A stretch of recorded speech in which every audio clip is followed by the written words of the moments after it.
Hello good morning everyone. तो हम लोग थर्मल फिजिक्स पढ़ रहे थे और उसके अंदर काइनेटिक थ्योरी ऑफ गैसेस पढ़ रहे थे।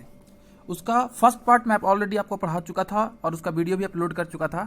आज हम लोग लास्ट पार्ट पढ़ने वाले हैं। तो आज हम लोग मेनली पढ़ने वाले हैं आरएमएस स्पीड के बारे में। आरएमएस मतलब होता है रूट मीन स्क्वायर स्पीड, ठीक है।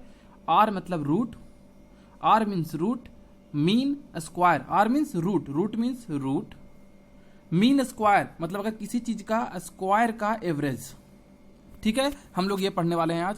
तो ठीक है, देखते हैं। जैसे कि एक सिस्टम था, हम लोग लास्ट देखे थे, उसमें बहुत सारे पार्टिकल्स थे। हर पार्टिकल्स के पास अपना मास था स्मॉल m, ठीक है। अगर हर पार्टिकल्स के पास जो भी वेलोसिटी था उसके बदले मैं अगर सबको एक वेलोसिटी दे दूं, कौन सा वेलोसिटी? आरएमएस वेलोसिटी दे दूं, ठीक है, तब क्या होगा? ये सब हम लोग पढ़ने वाले हैं, ठीक है। आज हम लोग देखते हैं, पहले स्टार्ट करते हैं। तो total translational kinetic energy of gas, kinetic energy of gas क्या होता है? Half M v square. तो पहले वाले पार्टिकल्स के पास एम वी वन स्क्वायर, दूसरे वाले के पास वी टू स्क्वायर, तीसरे वाले के पास वी थ्री स्क्वायर, इस तरह से लास्ट में क्या हो जाएगा? Half M v n square, last particle के स्क्वायर, इस तरह से सब कुछ हो जाएगा।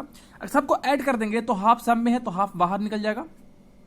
सबका मास सेम है m, तो m भी बाहर कॉमन आ जाएगा। तो अंदर क्या बचेगा? V one square plus v two square plus v three square plus dot dot dot dot v n square. तो वो क्या हो गया? Summation of v i square, ठीक है। तो हमारे पास एक चीज आ गया कि total translational kinetic energy of the gas जो होता है वो half m summation of v i square होता है। अब हम क्या कर रहे हैं कि इस पूरे टर्म में n से मल्टीप्लाई और n से डिवाइड कर रहे हैं, n से मल्टीप्लाई और n से डिवाइड कर रहे हैं। तो half into m into n, एक पार्टिकल के पास मास m है तो n पार्टिकल्स के पास क्या हो जाएगा? टोटल मास हो जाएगा। So that is written here m into n is equal to capital M, total mass of the system. Here summation of v i square by n, और ये मैं आपको बता चुका हूं कि summation of v i square by n मतलब कि v one square plus v two square plus v three square by 3 क्या होता है? Average velocity. तो हमको ये पता चल गया कि हाफ एम एन बन गया, हाफ तो हाफ था, एम एन बन गया टोटल मास और ये हो गया एवरेज वेलोसिटी का स्क्वायर, ठीक है जी। तो इसको हम लोग क्या लिख सकते हैं? Total kinetic energy equal to half को हाफ लिख दिया, एम को एम लिख दिया। ये क्या था? ये क्या था? वेलोसिटी के स्क्वायर का एवरेज था। इसको हम लिख सकते हैं क्या कि वी आर एम एस का स्क्वायर। क्यों? क्योंकि वी आर एम एस क्या होता है? Velocity of root mean square. गौर से देखो, गौर से देखना, ठीक है। वी आर एम एस अभी बताने वाले हैं। क्या बताने वाले हैं? वी आर एम एस, ठीक है। वी रूट, तो रूट, मीन स्क्वायर, स्क्वायर का, ठीक है, v one square plus v two square something divided by n, total जो भी नंबर होगा यही नहीं करना है, और under root of, under root of, ठीक है। ये हो गया हमारा, ठीक है जी। अरे कहां चला गया? ठीक है, क्या था ये? वी आर एम एस, फिर से देखना, वी आर एम एस क्या था?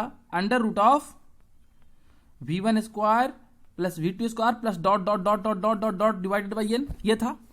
ओके, सो अंडर रूट, ये तो वी आर एम एस था। ओके जी, इस रूट को अगर पूरे को इधर लेके आए तो क्या हो जाएगा?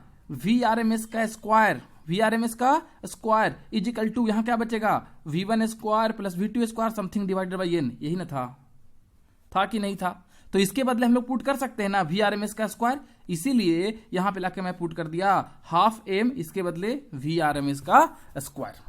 Okay, so now this is the half n, एक पार्टिकल का mass into total particles, v R M S का स्क्वायर, हमारे पास आ गया। So total kinetic energy of the molecules, n molecules equal to half n m we are m square बोलो या half capital M we R M S का square बोलो, दोनों चलेगा। ओके, लेकिन अगर हमको कोई पूछे कि average kinetic energy of each molecules बताओ, तो क्या हो जाएगा? इतना टोटल मॉलिक्यूल्स का एनर्जी था, ये जो एनर्जी था वो कितना था? टोटल मॉलिक्यूल्स की एनर्जी था, उसको एन से डिवाइड कर दो, जितना मॉलिक्यूल्स है तो एक मॉलिक्यूल्स का निकल जाएगा। So the average kinetic energy of each molecules is something divided by n. So average kinetic energy of molecules, average kinetic energy of molecules equal to half. अब देखो यहां पे n से n कैंसिल हो गया तो सिर्फ क्या बचा? m V R M S का होल स्क्वायर, और ये होता है 3/2 k2 के बराबर। अभी आपको टेंशन नहीं लेना है कि ये कहां से आया, आगे जब मैं बढ़ूंगा तो आपको सबसे आखिरी में ये डिराइव करके दिखाऊंगा कि 3/2 k t के बराबर होता है। उसके पहले का जो बेसिक है वो बता देते हैं, लेकिन यहाँ पे याद रखना कि average kinetic energy of the each molecules होता है 3/2 k t या तो half m V R M S का whole square. Remember this formula, very very useful. बहुत सारे न्यूमेरिकल आएंगे जिस पे पुटिंग करते ही आंसर आ जाएगा, ठीक है, खासकर स्पेशली फॉर नीट। ओके, तो आगे बढ़ते हैं, ठीक है। तब हम बोल रहे हैं कि देखो अब हम एक काम करते हैं, मैं बोला कि किसी भी सिस्टम में पार्टिकल्स के पास मॉलिक्यूल्स था, उसके पास टोटल काइनेटिक एनर्जी कितना था, half M we one square plus half M V two square plus half M V three square dot dot dot, जितना भी मॉलिक्यूल्स था उतने तक। अब हम क्या कहना चाह रहे हैं कि एक काम करो कि जितने भी मॉलिक्यूल्स थे सबको आरएमएस स्पीड दे दो, सारे मॉलिक्यूल्स को क्या कर दो आरएमएस स्पीड। तो काइनेटिक एनर्जी तो कंजर्व है, कहीं लॉस नहीं हो रहा है, बाहर नहीं जा रहा है, तो काइनेटिक एनर्जी तो सेम होना चाहिए। हमने सबको दे दिया V RMS, half M V RMS का square, half M V RMS का स्क्वायर, वी आरएमएस का स्क्वायर, सबको दे दिया, जितने मॉलिक्यूल्स थे सबको दे दिया कि चलो भैया तुम रूट मीन स्क्वायर के स्पीड से चलो। तब क्या हुआ, तो क्या हुआ यहां से हाफ एम कॉमन हो गया, तो क्या बचा v1 plus v2 plus v3 plus v4, ये वाला सबका स्क्वायर। इधर कितना हाफ एम कॉमन हो गया, तो इधर कितना बचा, इधर कितना बचा वी आरएमएस का स्क्वायर प्लस वी आरएमएस का स्क्वायर प्लस वी आरएमएस का स्क्वायर। अब सब तो वी आर स्क्वायर है, जैसे कि v1 square plus v1 square plus v square कितना हुआ 3v1 स्क्वायर हुआ कि नहीं। उसी प्रकार यहाँ पे कितने मॉलिक्यूल्स थे n मॉलिक्यूल्स, तो n वी आरएमएस का स्क्वायर होगा कि नहीं होगा, ठीक है। तो यहाँ पे आ गया n इंटू वी आरएमएस का स्क्वायर। अब देखो हाफ एम से हाफ एफ कैंसिल हो गया, तो क्या बचा सिर्फ v1 square plus v2 square plus v3 square equal to n into V RMS का स्क्वायर। वही लिख दिया यहाँ पे n इंटू वी आरएमएस का square equal to v1 square plus v2 square plus dot dot dot. n को उठा के इधर लेके चले गए, ठीक है। और ये क्या बन गया हमारा एवरेज बन गया, किसका स्क्वायर का। तो देखो ऐसा ब्रैकेट मार दिया, मतलब एवरेज का पहचान था स्क्वायर का, तो वी आरएमएस आ गया हमारे पास। Okay, so V RMS equal to क्या हो गया, इसको स्क्वायर को इधर ले जाएंगे, स्क्वायर को उठा के इधर ले जाएंगे तो क्या बन जाएगा अंडर रूट चला जाएगा। सो ये अंडर रूट आ गया, कोई दिक्कत। आरएमएस स्पीड है, वी आरएमएस क्या है, आरएमएस स्पीड है, ठीक है। तो V RMS equal to V, जो ऊपर लिखा था वही वाला फिर से लिखा हुआ है, क्या बात, कोई दिक्कत ही नहीं है, फिर से यही लिखा हुआ है वी आरएमएस कितना अंडर रूट वी स्क्वायर। अब आपको याद होगा कल के स्लाइड में हमने एक डेरिवेशन करवाया था कि प्रेशर इज इक्वल टू, कुछ याद आ रहा है, प्रेशर इज इक्वल टू क्या करवाया था 1/3 रो समथिंग वी स्क्वायर, ऐसा कुछ डेरिवेशन करवाया था क्या, ठीक है। एक बार स्लाइड में ऊपर कर लेता हूं, मेरे पास फैसिलिटी है, आप कल देख लेना, देख लो करवाया था कि नहीं करवाया था। Pressure is equal to rho V square by 3 करवाया था ना, ठीक है। अब आ जाते हैं अपने वापिस उस पर, तो हमने करवा दिया था कि pressure is equal to half rho V square, तो चलो 1/3 rho V square. So pressure is equal to 1/3, तो 1/3 लिख दिया, रो था तो रो लिख दिया, और समथिंग ये स्पेस स्क्वायर। अब यहां से देखो तो इस रूट को इधर लेके चले जाओगे, इस रूट को इस तरफ ले जाओगे तो ये स्क्वायर बन जाएगा, यहां से रूट खत्म हो जाएगा, ये वाला कैंसिल हो जाएगा, तो क्या बचेगा सिर्फ ये वी स्क्वायर बचेगा, यहां पे भी तो वही है वी स्क्वायर, तो इसके बाद लिख सकते हैं क्या कि वी आरएमएस का स्क्वायर। तो इसलिए हमने लिख दिया है कि P equal to 1/3 rho V RMS का स्क्वायर, ठीक है। तो वी आरएमएस क्या हो जाएगा, 3 इधर चला गया, रो डिवाइड में इधर आ गया, तो 3 रो बाई रो, ये स्क्वायर था तो इधर जाके रूट बन गया, तो V RMS equal to under root 3p by rho. This is very very important, very very useful formula, remember this. Pressure दिया रहेगा, डेंसिटी दिया रहेगा, वी आरएमएस पूछेगा तो आंख बंद करके अंडर रूट 3p बाई रो लगा देना है और आपका न्यूमेरिकल सोल्व हो जाएगा। ओके, कोई दिक्कत नहीं। अब एक चीज और देखते हैं, अगर दूसरे टर्म में दिया रहेगा तो कैसे रहेगा। हमको पता है आइडियल गैस इक्वेशन से पीवी इक्वल टू एनआरटी होता है, जहां आर यूनिवर्सल गैस कांस्टेंट होता है, रिमेंबर, ठीक है। तो पीवी इक्वल टू और एन क्या होता है एम बाई एम नोट, आपको पता ही है, केमिस्ट्री में भी पढ़ चुके हो, आर इंटू टी। तो पी इक्वल टू क्या होगा M by M naught, V को उधर के चला गया तो 1/v/rt हो गया कि नहीं हो गया। और एम बाई वी क्या होगा, M by V density equal to mass upon volume होता है कि नहीं होता है। तो पी इक्वल टू हम लोग क्या लिख सकते हैं, rho by M naught into R T लिख सकते हैं। तो चलो लिख देते हैं P equal to rho by M naught into R2, कोई दिक्कत। अब पुराने वाले क्वेश्चन में आ जाओ, यहाँ पे क्या था 3 V are M equal to under root 3p by rho आया था, अब जाके P का वैल्यू पुट कर देते हैं उसमें जी। तो we R M S equal to under root 3 P equal to आपने अभी निकाला है, क्या निकाला है rho by M naught R T, तो पुट कर दो rho by M naught R T, put कर दिया। नीचे क्या था, नीचे क्या था,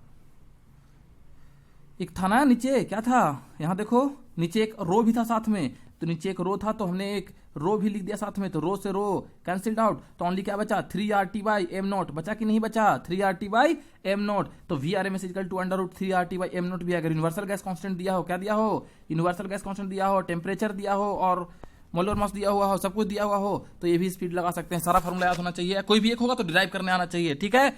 हमको पता है कि R equal to Na into K होता है, where Na is the Avogadro number, पता है ना आपको, Na is the Avogadro number and MO Na by M होता है, ठीक है, Na इंटू एम होता है, ये भी पढ़ा हुआ है।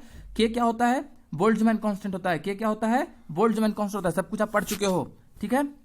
तो R equal to Na into K हो गया, जहां ये एवोगाड्रो नंबर है, ये बोल्ट्जमैन कांस्टेंट है, और एम नोट जो होता है वो Na इंटू एम होता है, एवोगाड्रो नंबर। Na कहाँ क्या है एवोगाड्रो नंबर है। तो चलो देखते हैं जी, तो यहां से V are M equal to under root, यहां देख लो क्या आया था आपका 3, तो 3 लिख दिया, R equal to N A into K, तो एन ए इंटू के लिख दिया। फिर क्या था टी, तो हमने यहाँ टी लिख दिया। फिर क्या था एम नोट, तो यहाँ पे हम लोग एम नोट लिख दिया। अब 3 एन ए के टी बाई एम नोट को हम लोग एन ए इंटू एम, पता है हमको, एन ए से एन ए कट गया तो अंडर रूट क्या बचा 3 के T by M, under root क्या बचा अंडर रूट 3 के टी बाई एम। तो average kinetic energy of each molecule हमको पता था। अब देखो ये डेरिवेशन कैसे पीछे लिखा था, average kinetic energy of each molecule पीछे हम लोग डिराइव करके लाए थे कितना, half M we are M का स्क्वायर लाया था। अब V R M S equal to इतना आया है, अगर इधर स्क्वायर करेंगे तो रूट कैंसिल हो जाएगा, तो क्या बचेगा सिर्फ 3 के टी बाई एम। तो यहाँ पुट कर देंगे, यहाँ पे 1/2 था तो 1/2, एम था तो एम, और यहाँ क्या पुट करोगे 3 के टी बाई एम, तो एम से एम कट जाएगा तो क्या आ जाएगा 3/2 के टी, कितना आ जाएगा 3/2 के टी। यही ना यहाँ पे लिखा हुआ था डायरेक्टली, जो बोले थे बाद में डिराइव कराएंगे, देखो तो 3/2 के टी यही ना लिखा हुआ था, तो डिराइव भी हो गया हमारा। ठीक है, तो सारा कवर हो गया अभी तक, कोई दिक्कत नहीं है, यहां तक हो गया। अब हम लोग देखने वाले हैं क्या, energy of ideal gas, energy of an ideal gas. उसके बाद हम लोग पढ़ेंगे मोनो एटॉमिक गैस के लिए कैसे होता है, क्या होता है। फिर हम लोग पढ़ेंगे total energy of mono atomic gas, then energy density पढ़ेंगे थोड़ा सा, देन डिग्री ऑफ फ्रीडम के बारे में जानेंगे, उसके बाद रोटेशनल डिग्री ऑफ फ्रीडम, ये सब क्या होता है ये सब जानेंगे। ठीक है, और इस तरह से इंटरनल एनर्जी के बारे में थोड़ा सा पढ़ेंगे और हम लोग चैप्टर को खत्म कर देंगे। ठीक है, तब तक के लिए धन्यवाद। अभी इतना देखते हैं, बाकी बाद में देखेंगे। Okay, thank you.